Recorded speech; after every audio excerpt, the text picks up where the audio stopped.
Hello. It's been a while since I made a video about one of my cameras, and this is probably one of my top favorite cameras because it's fairly easy to use and it's a solid little camera. It has some interesting features.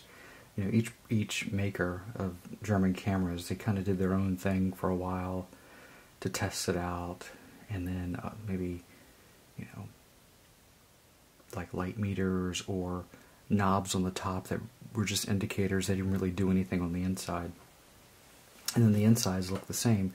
A lot of them sort of did their own quirkiness in the lens, since a lot of the mechanisms are in the lens, like the aperture is in the lens, the focus, and the different lens mounts, and then the different flash hookups and all. So this is a Wirgin Edixa Reflex. I hope I'm saying it right. Wirgin. It's made in West Germany, here. You can see the little thing. And the lens, of course, says Germany. So cosmetically, there's only two things that are really wrong with it. I think it's missing a piece of the sort of plasticky leather there, and on the bottom there's like some glue there and some glue there. Other than that, it's in really good shape. It's a solid camera. This thing's probably like almost 2 pounds. The lens is a screw mount, so it just screws in. The viewfinder is interchangeable, and I actually have one of the other viewfinders here. So what you see is what the camera is actually seeing. And since it's an SLR, you know, there's a fraction of a delay from what you were taking a picture of. But the cool thing about SLRs are, you know, you're seeing this beautiful picture through the lens. The only thing you really have to worry about as far as what it's looking at is focus. The aperture, usually, you know, it gets darker and lighter, but the speed, the shutter speed is the big thing. So you need to kind of figure that out. So let's look at the camera. So this one, I got the original lens cap. It says, instead of saying Wirgin, it says Schnacht Donau. And this is a Schnacht Edixa Travinar 1 to 2.8 50mm lens screw mount. And here you can set the aperture here, and it's a very smooth aperture, nice tight, beautiful sound. And then the focus ring here, it focuses from all the way down. It has feet and meters, so infinity. And then the numbers, let's see, in feet, 6, 3, 2, 15, 12, 10, 8, 6, 5, 4, 3.53, 2, 1.7. And that's the lowest it goes. And then I'm going to unscrew this. So there's a little plastic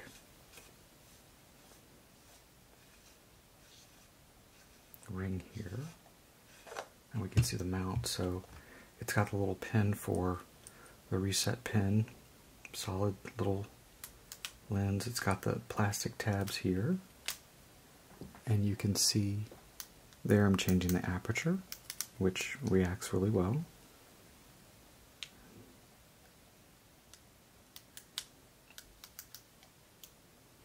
So the aperture goes all the way from 2.8 to 16, so it doesn't go to 22, but that's okay. There is this weird ring on the front. It's sort of, you can use it to open up the aperture all the way, but it's temporary because once you take the picture, it closes back to what it was. I think it's like a preview thing. That's one of the quirks of this one. Sometimes in some of the cameras, there's sort of a button where you push to see like what the camera is going to see as far as the aperture goes, the light coming in, but this one, it's a little different. So on the front of it, we have the shutter release here. We have a shutter lock there. So if it's, right now it's not locked, so the red means locked. Actually, the red means it's once you once you crank it, you then do that. My thing is, this is a little stand because it is kind of heavy, especially with the lens, so it's a little front heavy, so you pull that out. Here is the light meter, the selenium light meter there. I don't think it works very well. A lot of them, they just kind of get weak over time, and that's okay. But you just flip it up. It has sort of its own little spring, and then there's two sinks for your flashes. I'm gonna screw this back on.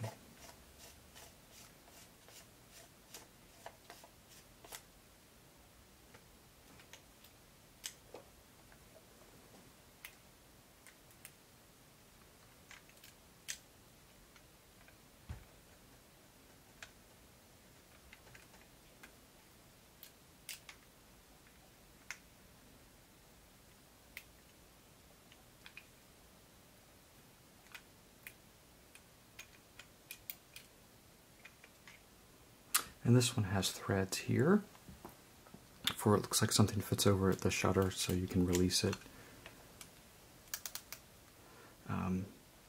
Here, this is that dial that sort of helps you figure things out. Flip open the light meter, it is a little reactive, just a little bit, and you can set what your app, let's see, that's shutter speed, and then your ASA DIN, you set that, and then this you pull up, that's how you put your film in once you set it in there. And here is the shutter speed itself. It goes to bulb 2.5, 50, 100, 250, 500, and 1000. And then there is a self-timer on the top, if you notice. It goes to off 10, it's 10 seconds, 5 seconds, 2 seconds, 1 second, or maybe a minute. I don't know why you do, but in older cameras, I never like to engage the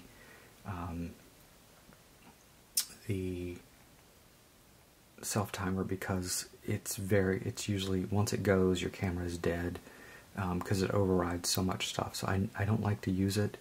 You know, it's like a music box. You use it too much, the spring goes, and so I try to leave that alone. And here, this little dial here, is how many pictures you have left.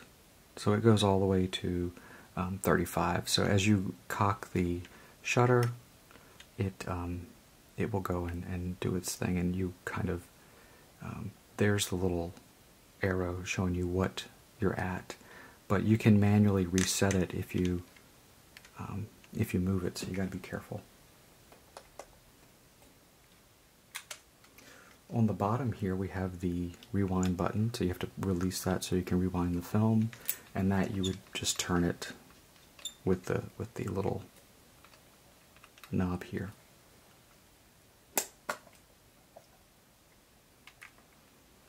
On the inside, oops,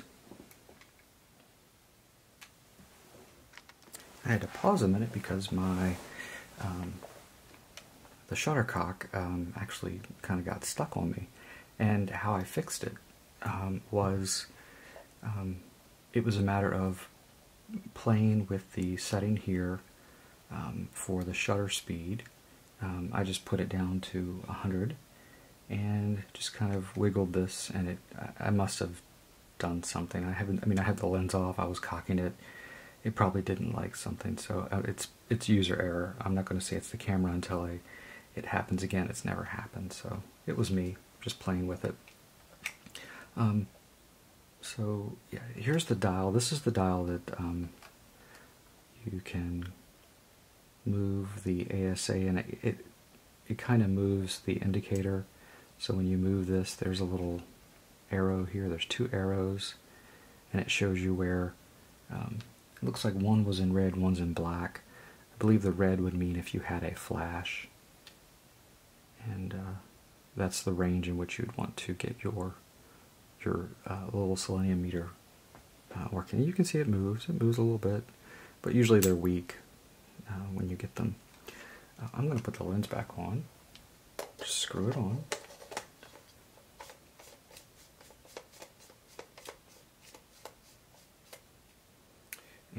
I'm going to cock it. So let's say, let me make sure this is set. I'm going to move this to 0, the little arrow, so I can watch it move. 35, and there's 0. So here I'm going to cock it. Nope, it's already cocked. Let me take a picture. There we go. And notice this dial moves too, goes all the way to the front. There, nice sound. And so right now it's set at 100 hundredths of a second shutter speed. Nice solid click. Now I'm going to open it up. So you pull this up, and if you close it, you have to push this down to lock it, engage the mechanism. So it has a little curtain here. Here's where you'd put the film, line it up, put it in there, roll it across, and you might want to release this. There's a little button there. You can release it to kind of wind it on there, and it would thread there. So with the back open, let's cock it. So we have the curtain moves. I'm actually, let's see, let me cock it. Let me move it. Very nice. I'm going to move it to bulb so we can keep it open. Just by moving this, pulling this up, dropping it down with B. So with bulb, if you hold the shutter, it should stay open. And it did, look at that. So we can see the inside of the lens, the aperture, it's holding, and when I release the button, it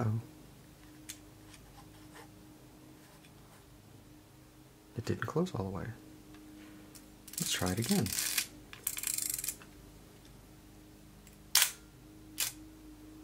Yeah, there's a little issue with this one. I don't know if this one might have some issues with bulb mode, or let's do,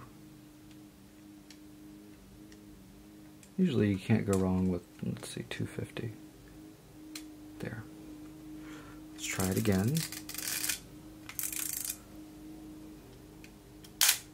Good. So the curtain does close all the way. Bulb mode might be, it's just not fast enough. Maybe there's a little bit of, not sure. Let's try it again. I would test this, off and on before I started using it. Yeah, very nice. So those work well. So bulb mode kind of iffy because the curtain doesn't want to act right, but maybe with more use it might loosen it up. Might be a little stiff. So here is the serial number. It looks like it's up and down, which means it's pretty, like the way they typed it in, 169969. Now the cool thing about this one is it has interchangeable viewfinders. So if you pull these apart, the top pops off. So this one is the prism one. So there's a prism in there, and you can see this one actually has a little bit of an issue with the glass in the viewfinder. It got a little damaged when I got it. And the other one is kind of cool. This is a, let me drop it in. I believe the Wirgin goes up front. Oh. There it goes like that. And there it clips in. So this one, you push the little button, and this is an actual, a little window. You can put this one down,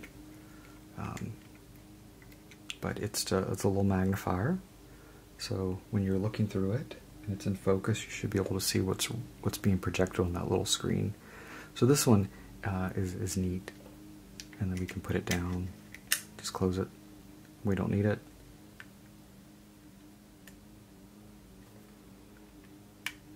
And you push this little screw, it's actually a screw, you push the screw in to have it pop up.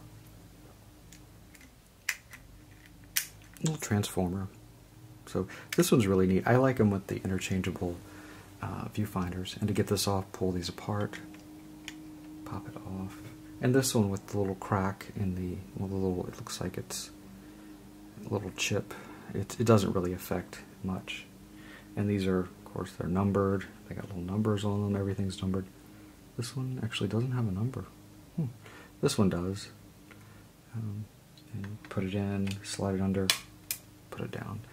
This one, the thing pops off, the little screw. It's just a metal ring.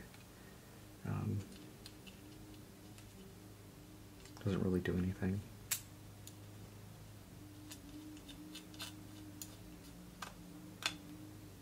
But yeah, this is the Edixa Reflex. I do have the little carrying bag, the leather bag, and for the viewfinders, if you want to switch them out, they have a little elastic part to them, little velvet interior. The strap's in really good shape, but it's pretty dry rotted.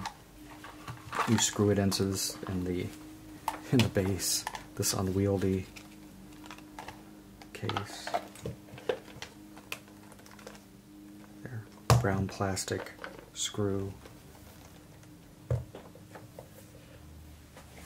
So this one, let's see, look up my information on it.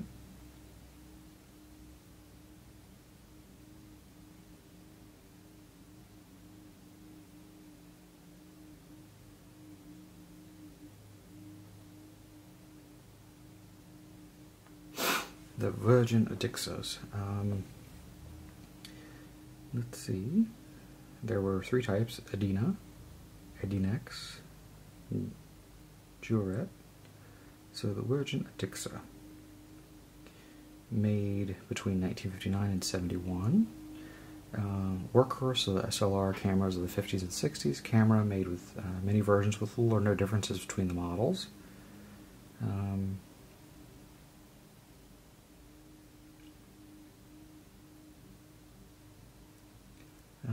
Some parts were medium quality, I can say that, and therefore it's not easy nowadays to find a good working Edixa.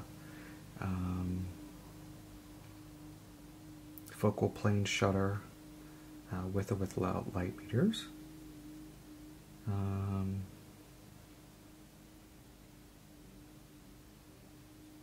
So this is the just reflex.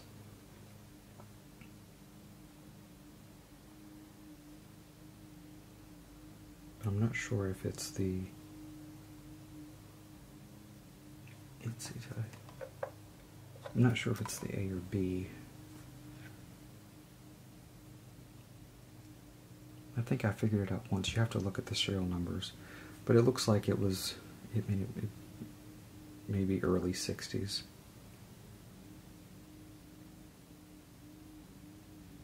But yeah, so that's my little Edixa. I do like this because it's a solid little camera.